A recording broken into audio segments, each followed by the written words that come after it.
उनका आभार प्रकट करते हैं कि उन्होंने हमें राष्ट्रीय प्रवक्ता के रूप में मनोनीत किया है। पूरे हिंदुस्तान तक फैलाएंगे ताकि अति पिछड़ी जाति की आवाज़ बन करके ये पार्टी उभरे। हम अपनी अति पिछड़ी जाति के लिए संघर्ष करेंगे, लड़ाई लड़ते रहेंगे। उस जाति को यदि सम्मान दिलाना है किसी जाति व्यवस्था को, तो उसको राजनीतिक रूप से आना पड़ेगा। चुनाव के समय ही दिखता है कि वो कौन सा किस जाति से है। बस 1-2 सीट दे करके, जो हम लोग कहते हैं आम भाषा में कि झुंझुना थमा दिया, ठीक है, 5 साल नहीं होगा, 10 साल नहीं, 15 साल में अपने आप को, अपने वजूद को हम बचाने का काम करेंगे। जो हमारे बच्चे जब IAS IPS बनने की बात आती है, रिजर्वेशन से पीछे हट जाते हैं। नमस्कार, आप देख रहे हैं देशवाणी न्यूज और मैं हूं आपके साथ राजनंदिनी।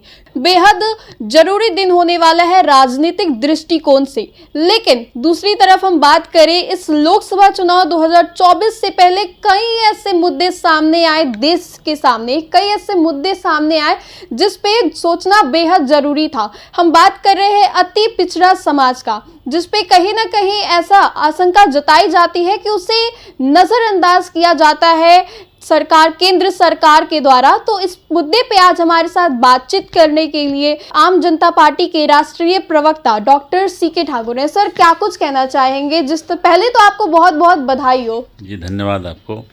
और हम आज आपके चैनल के माध्यम से अपने राष्ट्रीय अध्यक्ष श्री विद्यापति चंद्रवंशी जी को भी धन्यवाद देते हैं, उनका आभार प्रकट करते हैं कि उन्होंने हमें राष्ट्रीय प्रवक्ता के रूप में मनोनीत किया है। और उन्हें जो मुझे दायित्व दिया, उस दायित्व को हम भली भांति निभाएंगे और अति पिछड़ी जाति की आवाज़ और इस आम जनता पार्टी राष्ट्रीय की आवाज़ को पूरे बिहार ही नहीं, झारखंड, उड़ीसा, बंगाल और होते हुए पूरे हिंदुस्तान तक फैलाएंगे ताकि अति पिछड़ी जाति की आवाज़ बन करके ये पार्टी उभरे और अति पिछड़ी जाति के लोगों को सम्मान दिलाने का काम करेंगे।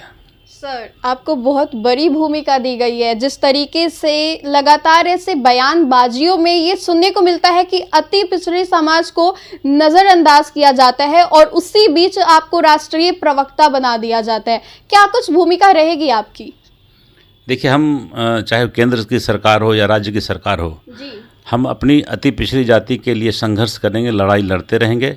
और चूँकि जब तक राजनीतिक रूप से अधिकार इनको नहीं मिलेगा अति पिछड़ी जाति को, तब तक कोई भी जात वो सबल नहीं होता है। उस जाति को यदि सम्मान दिलाना है किसी जाति व्यवस्था को, तो उसको राजनीतिक रूप से आना पड़ेगा। आप देखेंगे चाहे केंद्र का चुनाव हो या राज्य सरकार का चुनाव जब भी होता है तो जातिगत व्यवस्था सामने आती है। आप पूरे समय में चुनाव नहीं दिखता है, चुनाव के समय ही दिखता है कि वो कौन सा किस जाति से है। तो अति पिछड़ी जाति की संख्या जो है 36% यहाँ बिहार में, लेकिन बिल्कुल नगण्य कर दिया जाता है हम लोगों के राजनीतिक रूप से। कोई ना टिकट मिलना, किसी दल द्वारा 1-2 टिकट दे करके वो, चूँकि जब जातीय जनगणना हो गई है, माननीय नीतीश कुमार जी हमारे मुख्यमंत्री जी ने जनगणना करवाया तेजस्वी जी के शासन में रहते हुए, तो जो हमारा 36% संख्या है तो उसमें उनको अधिकार मिलना चाहिए, 36% की भागीदारी होनी चाहिए, क्योंकि उनका ही कहना है कि जिसकी जितनी हिस्सेदारी उतनी उसकी भागीदारी होनी चाहिए। तो इस पर वो चाहे नीतीश जी हों या लालू जी हों या तेजस्वी जी हों या भारतीय जनता पार्टी हो, सब विफल रहे हैं। बस 1-2 सीट दे करके, जो हम लोग कहते हैं आम भाषा में कि झुंझुना थमा दिया, तो वो नहीं चलेगा। हम लोग पूरी लड़ाई लड़ेंगे, पूरा संघर्ष करेंगे और आने वाले समय में जो 243 सीट है, हम पूरी 243 सीट पर अपना उम्मीदवार उतारेंगे बिहार विधानसभा के मद्देनज़र और पूरी लड़ाई लड़ेंगे हम उसका। जी बिल्कुल। इधर प्रधानमंत्री नरेंद्र मोदी देश संभालेंगे तीसरी दफा, इधर आपको राष्ट्रीय प्रवक्ता बना दिया गया है। कैसे जो अति पिछड़ा जाति है उसे कैसे आगे लाएंगे? कैसे जो इग्नोरेंस इतने सालों से उस पर हुआ जा रहा है, कैसे इस सब से ओवरकम करेंगे आप? जी, माननीय प्रधानमंत्री जी को आज हम बधाई देते हैं कि वो तीसरा बार अपना पद संभाल रहे हैं। हम शुभकामना देते हैं कि वो अपने पद पर बने रहें, पूरे जो उनका कार्यकाल है पूरा करें वो अपना, और हम लोग से जो सहयोग बन पड़ेगा हम लोग करेंगे। और उनसे उम्मीद करते हैं कि चूँकि भारत के प्रधानमंत्री बन रहे हैं तो जो अति पिछड़ी जाति की समस्याएं हैं, चूँकि आप देखेंगे जब गाँव में जाएंगे तो गांव में जो हमारा दलित परिवार है, जो हमारा आदिवासी परिवार है, उससे भी बदतर स्थिति अति पिछड़ी जाति की है।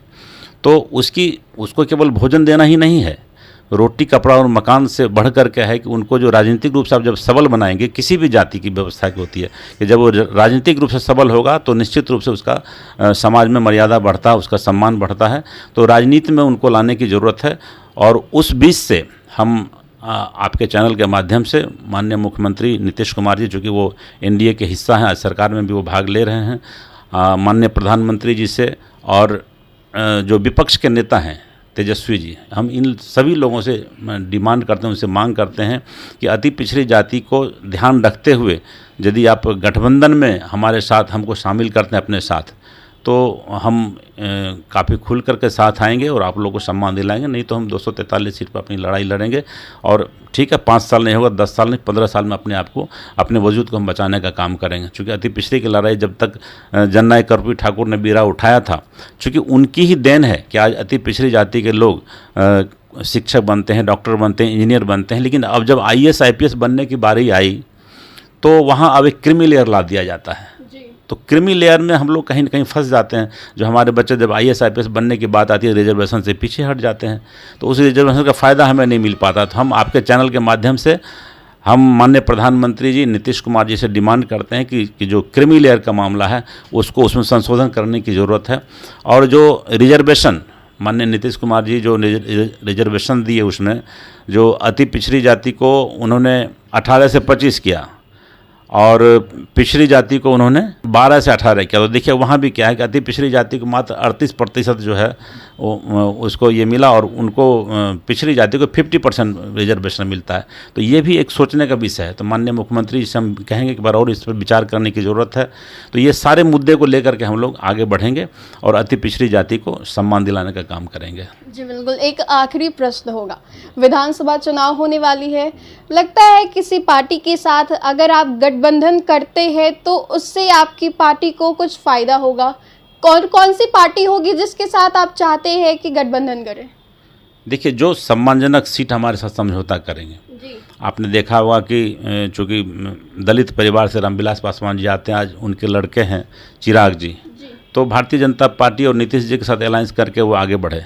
तो जो पार्टी हमें अच्छा सम्मान देगा, हमारी जो संख्या है, मैंने कहा कि 36% हमारी जनसंख्या है, तो उस जनसंख्या के आधार पर यदि हमें वो सीट देने का काम करते हैं तो निश्चित रूप से उनके साथ हम जाने का काम करेंगे।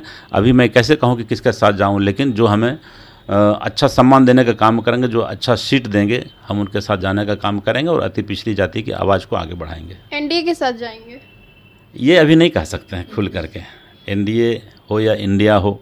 अब कौन, मैंने कहा कि जो हमारे साथ न्याय करेंगे उनके साथ हम जाएंगे। जी बिल्कुल। तो देखा, ये थे हमारे साथ बातचीत के लिए डॉक्टर CK ठाकुर, जिन्हें अभी हाल ही में राष्ट्रीय प्रवक्ता बनाया गया है आम जनता पार्टी राष्ट्रीय के। क्या कुछ मुद्दों पे हमने इनसे बात की। तो ऐसे तमाम खबरों के लिए बने रहिए हमारे साथ और देखते रहिए देशवा न्यूज। धन्यवाद। देशवा न्यूज पर वीडियो देखने के लिए लाइक करें, सब्सक्राइब करें, साथ ही बेल आइकन दबाना न भूलें।